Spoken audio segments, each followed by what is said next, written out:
Hoy, en la pista central de Oh My LOL, Antonio Castelo domina el mundo. Al menos eso se cree. Con Antonio Castelo.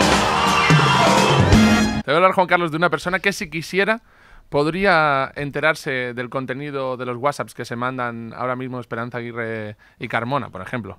Él es el hacker informático Chema Alonso.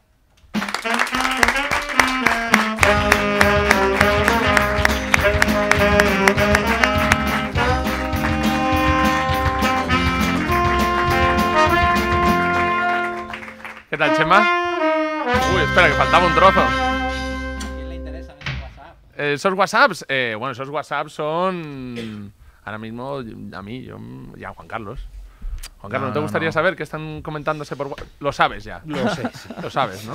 Vale. Chema, tú eres un hacker, bueno, te llaman el hacker bueno, que me hace gracia. Pero yo siempre digo que los hackers son siempre buenos. Eso de hacker bueno queda feo. Queda feo, ¿no? Nosotros los hackers son buenos, los otros son otros. No, los hackers hay hackers y, o sea, hay expertos y luego hay delincuentes o tíos que les apetece gamberrear o hacktivistas, es que hay que diferenciar, ¿no? Totalmente. Vamos a escuchar un extracto de una de tus charlas. Una técnica de ataque bastante chula, donde intenta ejecutar el .bat, pero el .bat no es un .bat, es un fichero JSON, pero si le inyectas un pipe, al final eso funciona como un OR, y lo que hacen es que el principio del JSON da un error, pero por lo cual da un error, quiere decir que da false, y se ejecuta la segunda condición, y la segunda condición, como veis, es que se lance la calculadora, ¿vale? Bastante sencillito de hacerlo. Bastante sencillito, una técnica chula. Bueno, pues sí, eso es una técnica bastante sencilla. Me ha costado, no sabía que ibas a poner eso. Eso es un fallo que se publicó en una conferencia de hackers y que hablaba de cómo utilizando dominios de Google tú podías llegar a ejecutar código en la máquina porque el fichero JSON que te devolvía Google no estaba sanitizado, entonces podías poner un pipe o sea, como y alguien poner un buscando programa. en Google puede estar ejecutando un virus en su propio ordenador. Eso es, ¿vale? Era un Reflected File Downloading. Eso quería explicar. Una técnica fácil. Que he estudiado ingeniería informática. Esto es lo único que me ha servido. fuera de esto nunca más me servirá para nada.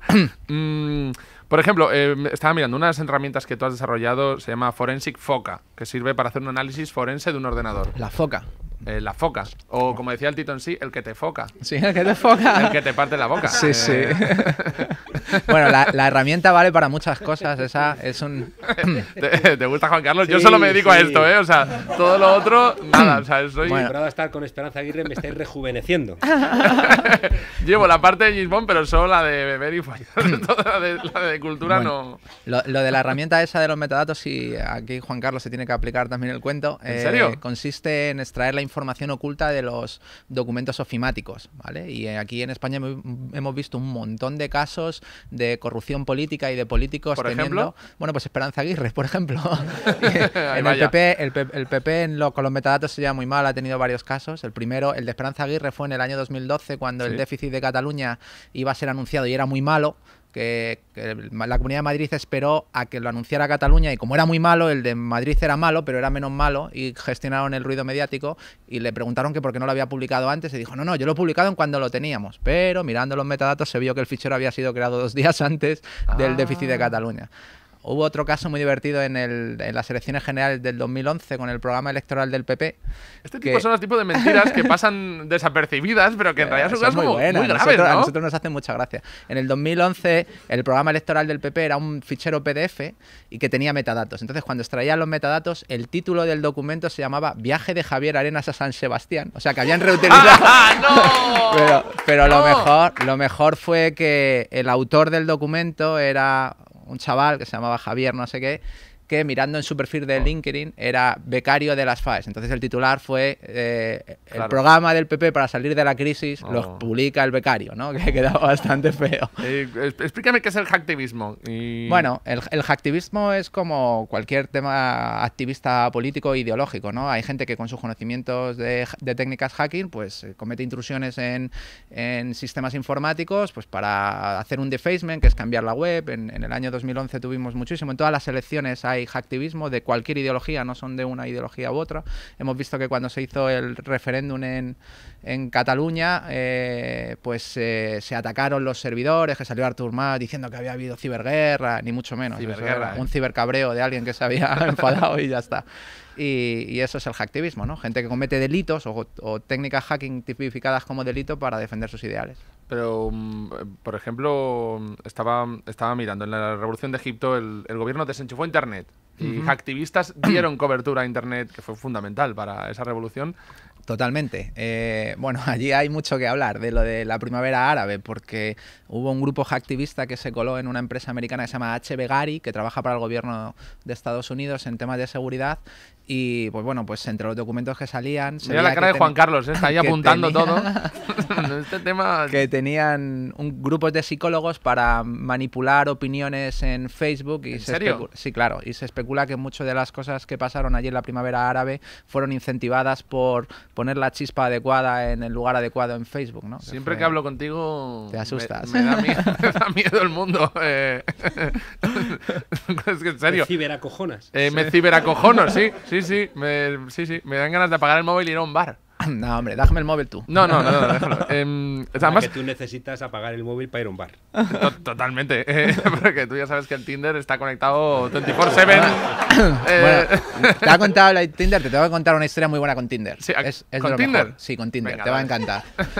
Ha habido un hacker ahora que ha publicado un artículo esta semana que es lo mejor. Tú puedes coger el Android y instalarte una aplicación que falsifique tu ubicación GPS. Entonces lo que ha hecho este hacker es poner la ubicación GPS como que está en un edificio de la NSA americana. Entonces como solo te salen perfiles que estén a una milla de distancia, pues ha sacado los perfiles de gente que están en la NSA ligando por Tinder. Muy divertido. ¿En serio? Pero eso es... Pero oye, es que visita, gente de la limpieza y los tal. de la NSA es que ya no van a poder follar con desconocidos. O esto que ya se está atacando a mí a los derechos más básicos, Juan Carlos. A mí esto... Terrible. Esto es terrible. Terrible. O sea, no sé, estaba mirando que en el manual Tallinn, elaborado por expertos de leyes La internacionales... verdad es que tenemos que reconocer que nosotros teníamos una aplicación y nos salió la cantidad de relaciones que había. ¿Hay un Tinder de Podemos? No, pero nos salía la cantidad de relaciones que había entre la sede del PSOE en Ferraz y la sede de Génova del PP. Dijimos, estos están de acuerdo en demasiadas cosas. ¿En serio hay...? Bueno, se hace mirando... Me ha ocurrido ahora. Mirando los links de Twitter de quién sigues, a quién followeas y quién te followea. Claro, y los mensajes directos, ahí está el mal. Estaba mirando que este manual Tallinn, elaborado por expertos en leyes internacionales, llegaron a la conclusión que en caso de guerra, los hackers... podrían ser objetivo militar. Y no serían contados como civiles para los países también. Sí, ha cambiado el mundo tanto como que ha pasado eso, ¿no? El manual Tallinn es... La OTAN tiene un problema con la ciberguerra y es que para que haya guerra todo está bien organizado en la ONU, ¿no? Somos muy civilizados, entonces tú tienes que sufrir un atentado o tienes que sufrir una agresión y esa agresión tiene que estar atribuida a una persona o a un organismo, a un país, sin que haya duda. Normalmente lo que hacen es cuando hay un ataque, pues hay una declaración de guerra o se reivindica el acto militar. En el mundo de la ciberguerra esto no es así. Entonces, como no hay atribución, que te atacan ocultando de tu ubicación, pues no puedes responder, ¿no? Entonces, lo que hacen es que todas las leyes de la guerra que existen durante un montón de años no valen para nada si no hay atribución y no puedes aplicar una respuesta proporcionada, ¿no? Claro. ¿Cuál es la respuesta proporcionada de que te tiren un ordenador o que se lleven los datos de un ordenador de la Casa Blanca, que es una copia, ¿no? Como han hecho hace poco con la agenda de Barack Obama, ¿no? Entonces es todo tan muy complicado. Entonces reunieron a un grupo de expertos de la OTAN en la ciudad de Tallinn para que sacaran unas conclusiones mirando el derecho internacional. ¿Y cuáles fueron? Pues que los hackers pueden ser matados. Y que no hay que disparar a los paracaidistas. El hacker al río, ¿no? Dijeron. Bueno, pero nosotros intentamos diferenciar mucho esto. Los hackers son investigadores y deberían poner ciberguerreros o cibersoldados o ciberatacantes, porque es verdad que hay hay unidades militares que utilizan técnicas hacking y que podrían ser, por supuesto, objetivos militares, pero los investigadores no deberían estar en esa categoría. Yo que de verdad la primera conversación que tuve con Juan Carlos fue la de la CIA está en todas partes. Escuchando esto ya me acojono, no me imagino lo que estás pensando tú ahora, Juan Carlos. Sí, es que fíjate que hace mucho tiempo que las reglas de la guerra se rompieron. Es decir, los drones... Un dron. Pueden cargarse... La herramienta del siglo XXI del mirón de espiar a una vecina.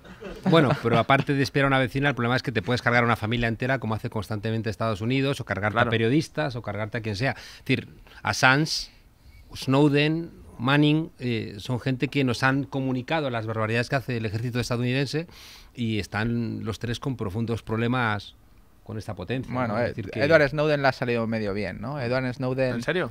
Bueno, un poquito mejor que a los otros dos. Bueno, sí. pero no sé. Sí, el caso de... Además ahí los responsables de que le saliera mal a Bradley Manning, porque al final no salió de Estados Unidos y le cazaron allí. ¿Sí? A Julian Assange le salió mal porque no gestionó bien la difusión de la información. Hubo muchísimos problemas porque Julian Assange quería controlar cómo quería publicar la información para que la gente tuviera la capacidad de asimilarlo, porque al final lo que sucedió es que publicaron millones de cables y nadie se acuerda de lo que se publicó. Sí. Se acuerdan del drama, ¿no? De Julian Assange, que está ahí metido, pero nadie se acuerda de lo que se publicó. Se ha personificado en él más que en Sin embargo, Edward Snowden con The Guardian, con el periodista, lo hicieron muy bien y fueron dosificando la información. Cuando salieron la captura de metadatos de algunas compañías, luego dejaron una semana o 2 semanas hasta que salió el programa PRISM con las multinacionales tecnológicas norteamericanas. Después volvieron a hablar de los espionajes en las embajadas de los países de la Unión Europea. Entonces fueron dosificando y todavía siguen saliendo. Nosotros seguimos analizando todas las técnicas de hacking que emplea la NSA o que tenía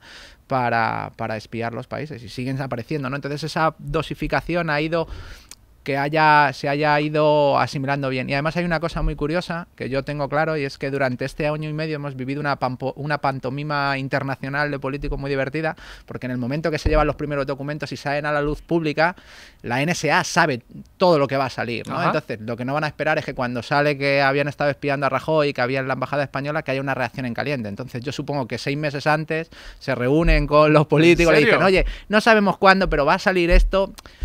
No te enfades mucho y cuando tengas los micrófonos de los periodistas mide tu respuesta, que ya lo arreglamos nosotros con algún acuerdo por detrás. ¿Crees que ha pasado eso? Sí, claro, estoy convencido. Claro. Chema, muchísimas gracias por haber venido. Bueno, gracias a vosotros y hasta otra. No paso por te para, Chema. Seguimos con Juan Carlos Monedero.